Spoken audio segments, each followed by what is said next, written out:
경제 현안을 보다 쉽게 풀어보는 경제 읽기 시간입니다. 오늘도 다양한 경제 이슈들 김광석 한양대학교 겸임교수와 함께 짚어보겠습니다. 어서 오세요. 네, 안녕하세요. 예, 안녕하십니까.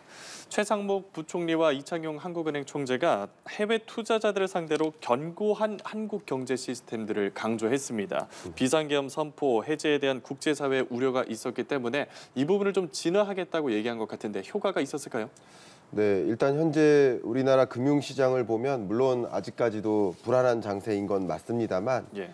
우리가 걱정했던 그런 수준까지는 아닌 걸 보면 그래도 금융시장으로까지 이 정치적 불안이 전이되고 있지는 않다라고 일단은 안도의 한숨을 좀 쉴 수 있을 것 같습니다. 예. 비상계엄의 그 후폭풍으로 환율도 정말 롤러코스터를 보였었고 주식시장에서는 외국인이 많이 이탈했었죠. 가장 대표적인 현상을 좀 말씀드려보면 이 비상계엄을 선언하고 해제되는 그 과정에서 세계적으로 거의 대부분의 나라에서 일면에 이 우리나라 상황이 그렇죠. 다 보도가 됐습니다. 예. 그러니까 많은 방송에서 신문을 통해서 거의 70억 인구에게 다 전달이 됐기 때문에 한국 경제 정말 심각한 거 아닌가 하는 또 과도한 우려를 할 수도 있기 때문에 또 그런 과도한 우려는 막고자 하는 그런 움직임으로써 이렇게 대응을 나선 것이다라고 볼 수 있고요. 보신 것처럼 우리나라 증시도 문제지만 뉴욕에 상장되어 있는 한국 기업의 주가도 유독 강하게 떨어지고 있죠. 예. 뉴욕 증시나 계속 사상 최고치를 경신하는 등 괜찮은 모습을 보이는 반면에 한국 기업의 주가가 유독 안 좋게 흘러가는 모습을 보면 이런 여러 가지 현상들을 우리는 확인할 수 있겠다 보겠습니다. 네, 또 야당이 오는 7일에 윤석열 대통령 탄핵소추안에 대한 국회 본회의 표결을 추진하기로 했습니다. 본격적인 탄핵 절차에 돌입을 한 건데 이런 점들이 금융시장에는 어떤 영향이 있을까요? 특히 외국인 투자자들이 보기에는 어떤 상황일까요? 일단 이 자본시장에 가장 안 좋은 요소가 뭘까요? 바로 불확실성입니다. 예. 뭐가 어떻게 될지 모르잖아요. 예. 사실 저도 이 자리에 앉아 있지만 이 탄핵 정국이 어떻게 전개될까? 가결될까? 부결될까? 혹여나 가결되면 어떻게 될까? 부결되면 또 어떤 시나리오가 전개될까? 경우의 수가 워낙 많죠. 예. 혹여나 또 다른 무력 충돌이 있을까? 뭐 그런 여러 가지 모르는 시나리오들이 많습니다. 사실 이 자본시장에서 가장 안 좋은 것이 이 물음표고요. 이 물음표가 커진다. 이게 바로 불확실성인데 예. 당연히 불확실성에 적극적으로 투자할 투자자들은 없는 거죠. 예. 그렇기 때문에 차라리 이 구간만큼은 쉬어가는 게 맞겠다라는 외국인 투자자들의 판단, 그 판단이 이 주가에 반영되어서 나타나는 것이다. 이렇게 해석해 볼 수 있겠습니다. 예, 말씀하신 이 불확실성이 이번 사태로 확실하게 좀 커지는 모습을 보였는데 그러면서 코리아 디스카운트 확대에 대한 우려도 나오고 있어요. 국가 신용 등급을 두고도 신용 평가사마다 의견이 좀 엇갈리고 있거든요. 네. 그렇게 신용이 확 떨어진 건 아니다라는 평가도 있어서 이 점은 다행인데 네. 국제사회는 지금 어디에 무게를 중점적으로 두고 있습니까? 네, 너무 좋은 질문을 주셨습니다. 3대 신용평가사가 있고요. 예. 우리 한국의 신용 등급을 평가하는데 아직은 사실 어떤 현상이 명확하게 드리워진 건 없어요. 예. 그리고 발생한 일이 고작 며칠이고요. 근데 이 일이 어떻게까지 전개되느냐. 쉽게 말하면 이 정치적인 대치 상태가 얼마나 장기화되는가.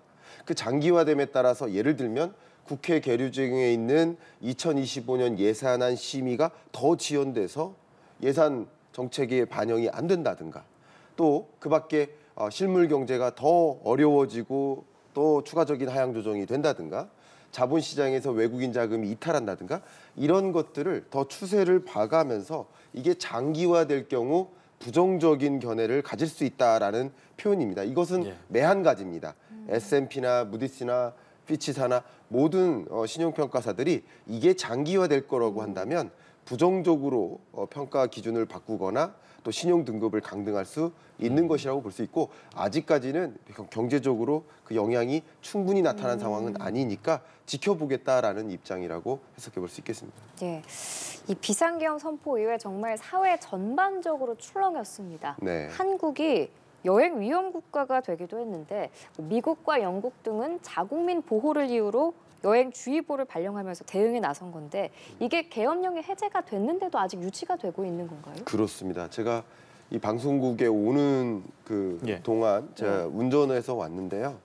이 서울역에서 광화문까지 이렇게 오는 구간 동안 굉장히 긴 구간 동안 시위가 현재 일어나고 있습니다. 집회 시위가 일어나고 있고 일부 폭력 사건도 좀 발생하고 있는 것으로 저는 파악하고 있습니다. 예. 이런 것들이 결국 이제 왕복 3차선 도로인데 지금 편차 1차선 도로로 바뀐 거예요. 예. 그러니까 그럼 이런 모습들을 봤을 때 우리나라도 만약에 다른 나라에 이런 모습이 전개된다 그러면 주한 대사관은 당연히 여행에 주의를 할 필요가 있다. 자국민 보호를 그렇죠. 위해서. 자국민 예. 보호 조치를 최우선적으로 발동하는 게 맞습니다. 그렇기 때문에 현재 어떤 상황이 어떻게 전개될지 전혀 모르는 것이기 때문에 자국민 안전 보호를 위해서 이런 것들을 발동하는 것이고 그 주요 국가들은 그렇게 대응할 수도 있는 것이다라고 저는 해석해 볼 수 있겠습니다. 그러면 이게 국가 이미지 타격은 정말 불가피한 상황이겠네요. 그것은 정말 엄청납니다. 네. 이것은 정말 전 솔직히 망신이라는 표현을 쓰고 싶습니다. 예. 그동안 우리 이제 한국이 그 민주주의 국가로서 또 선진국으로 도약하는 그런 모습들을 정말 유례없는 그런 모범 사례로 손꼽히는 그런 네. 국가로서 계속 거듭되어 왔는데 그것들을 다 쌓아왔는데. 그렇죠. 그게 참 정말 이 하루아침에 순식간에 무너지는 예. 한국이 과연 그래? 아프리카에서나 벌어지는 일인데 하는 이게 정말 21세기 맞아? 하는 그런 의문이 될 만한 그런 일이 벌어졌기 때문에 국가 신임도라든가 위상 그리고 많은 이제 투자자들의 한국에 대한 평가 과연 한국에 어떻게 신뢰하고 투자를 할 수 있을까 이런 여러 가지 면에서 부정적인 자극을 주었을 것이라고 생각해 볼 수 있겠습니다. 예, 뭐 특정 국가라기보다는 일부 민주주의 체제가 자리 잡지 못한 나라에서는 벌어질 법한 일이 있었다. 그런 말씀을 하신 걸로 이해가 그렇습니다. 되겠고요. 계엄 사태가 해제되고 주식 시장도 정상 개장을 했습니다. 한때 개장이 안 될 거다라는 말도 있었는데 정상 개장되고 그러면서 금융 시장에 좀 안정화가 있는가 싶지만 여전히 불안감이 있고요. 네. 달러도 1,440원대에서 내려오긴 했지만 지금 그 사태 이전보다는 훨씬 높은 1,410원대 머물러 있잖아요. 네. 그만큼 원화 약세도 이어지니까 외국인 투자자의 이탈 우려가 계속되고 있거든요. 네. 이 상황이 좀 약하게나마 지속될 가능성이 높을까요? 네, 일단은 당분간 그 예. 물음표가 사라지지 않는 한 예. 어떤 방향이든 그 방향으로 결정되어지지 않는 한 예. 불안한 흐름, 변동성 장세는 이어질 거라고 봅니다. 지금 너무나 중요한 질문을 주셨기 때문에 이 부분은 제가 한 가지 여러분들께 코멘트를 좀 드리도록 하겠습니다. 만에 하나 외환 시장을 전면 개장하지 않는다. 예. 혹은 어제 주식 거래 시장을 개장하지 않는다. 예. 그런 조치를 만약에 단행한다. 그러면 외국인 투자자들은 어떤 생각을 했을까요? 정말 문제가 있구나. 더 문제가 있다고 생각합니다. 금융 시장에 대한 불신도 커질 겁니다. 예. 쉽게 말하면 이 투자자들의 입장에서는 언제든지 한국에 투자할 수 있게 환경을 마련하고 또 언제든지 투자를 철회할 수 있는 환경을 마련해 주는 것이 맞겠죠. 예. 투자는 유입할 수 있도록 열어놓고 투자를 철회할 수 있는 것은 못하게 막는다면 지금 이런 상황에 한국은 다시는 투자하면 안 되겠다라는 생각을 하게 만들겠죠. 그렇기 때문에 당연히 정상적으로 가동하는 게 맞겠고 그 정상적으로 가동하는 과정에서 나타날 뭐 예를 들어서 주가의 굉장히 큰 급락이라든가 이런 일이 있다라고 한다면 그때 또 우리가 상응하는 조치를 취할 수 있거든요. 예. 서킷 브레이커라든가 사이드카라든가 그런 조치들이 있기 때문에 당연히 우리 금융시장의 선진화라는 관점에서 우리는 정상 가동하는 것이 덜 타격인 것이다라고 의견을 드리고 싶습니다. 네, 이런 가운데 뉴욕 증시 3대 지수는 또 사상 최고치로 마감을 했고 비트코인도 10만 달러를 넘겼다는 소식이 전해지고 있습니다. 네. 우리 증시랑 달리 뉴욕 증시는 굉장히 좋아 보이는데 네. 호재가 있었나요? 네. 연일 발표되고 있는 미국의 경제 상황을 보여주는 그 여러 지표들 예. 예. 여전히 탄탄하다라는 평가를 내려지게 만들고요. 소위 말하는 노랜딩에 가까운 움직임 이것을 이제 미국 예외주의라고 합니다.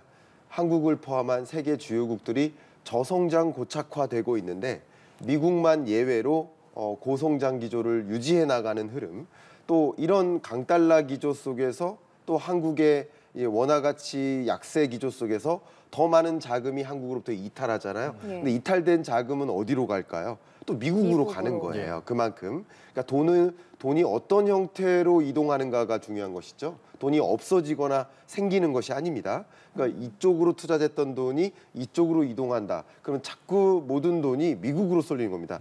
주식 펀드 또 채권 펀드 자금이 계속 미국으로 향하고 있고요. 그것이 바로 뉴욕 증시 3대 지수를 이렇게 올려놓는 흐름, 이렇게 전개되고 있다고 의견 드리겠습니다. 지금 미국 경제가 이렇게 예상보다 강력하다는 건 향후 연준이 추가 금리 인하에 좀 신중할 거다. 네. 이런 예상들이 나오는데 어떻게 될까요? 네, 미국 경제가 탄탄하다라고 여러 지표들이 발표되면 발표될수록 서둘러서 금리 인하할 필요가 없는 것이죠. 또 반대로 미국 경제가 탄탄하다라는 것은 상대적으로 물가가 잘 안 잡히겠다, 더디게 잡히겠구나 하는 신호가 되니까 역시 금리를 적극적으로 인하하기가 어려운 여건이라고 평가해 볼 수 있겠죠. 그렇기 때문에 제롬 파월 연준 의장도 미국 경제가 여전히 성장세가 지속되고 있다라고 표현했기 때문에 이 말은 곧 12월에 있을 FOMC 회의 때 금리 인하가 좀 어려울 수도 있겠다라는 기대를 시장에 던지는 거라고 해석해 볼 수 있습니다. 동결적으로 갈 확률이 그렇습니다. 크다. 현재로서는 동결의 무게가 실리는 것이고 이번 주 금요일 날 미국 고용 지표가 발표돼요. 또 다음 주에 미국 물가 CPI 물가 지표가 발표돼요. 그것이 가장 중요한 지표인데 그 지표 결과에 따라서 금리 결정에 상당한 무게가 이쪽이든 실릴 거라고 판단할 수 있겠습니다.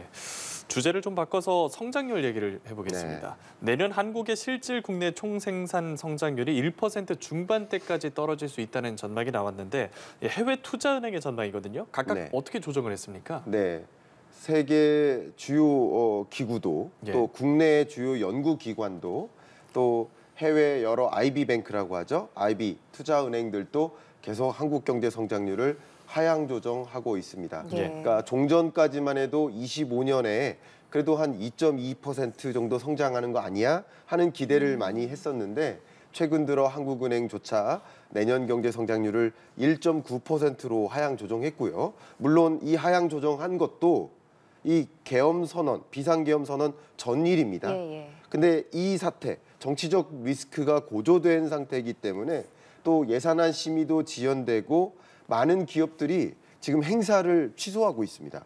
그럼 행사를 어떻게 이런 국면에 기분 좋게 행사를 할 수 있겠습니까? 예를 들어서 우수사원 축하 행사 이런 것을 다 뒤로 미루는 겁니다. 그러면 이런 것들이 마이스 산업, 여행 산업에 부정적인 영향을 줘요. 연쇄적으로 그렇습니다. 다 영향을 미치겠네요. 이게 내수 경기에 더 추가적인 불안을 가져다 줄 수 있습니다. 그렇기 때문에 해외 주요 투자은행들도 한 달 새 평균 2.0에서 1.8%로 한국 경제 성장률을 내년 전망치를 하향 조정한 것처럼 한국 경제가 더 어두워지고 있구나, 더 내수 경기가 불안해지고 있구나라고 실감해 볼 수 있겠습니다. 또 OECD도 한국의 내년 성장률 전망치를 낮췄거든요.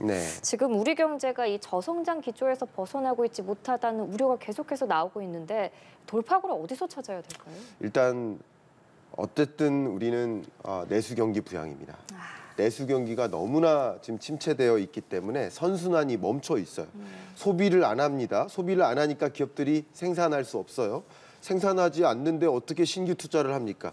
이 3대 변수가 다 꽉 막혀 있는 거예요. 동맥경화처럼 이 고리를 풀어야 됩니다. 그 내수가 어렵다면 외수라도 잘 돼야 되는데 지금 미중 패권 전쟁이 심각하게 전개될 것으로 보여져요. 그러면 빠르게 수출 시장을 다변화하는 유망 신흥 국가들을 중심으로 신시장을 개척하는 그런 정책, 그리고 이런 관세 전쟁을 뚫고 이겨낼 수 있는 품질 경쟁력, 기술 경쟁력을 갖추기 위한 그런 고민, 지금 신중하게 해야 될 때라고 볼 수 있겠습니다. 24년 막바지에. 그런데 이 정치적 리스크 때문에 과연 그런 고민을 더 열중할 수 있을까 하는 그런 시점적인 안타까움도 갖고 있는 마음입니다.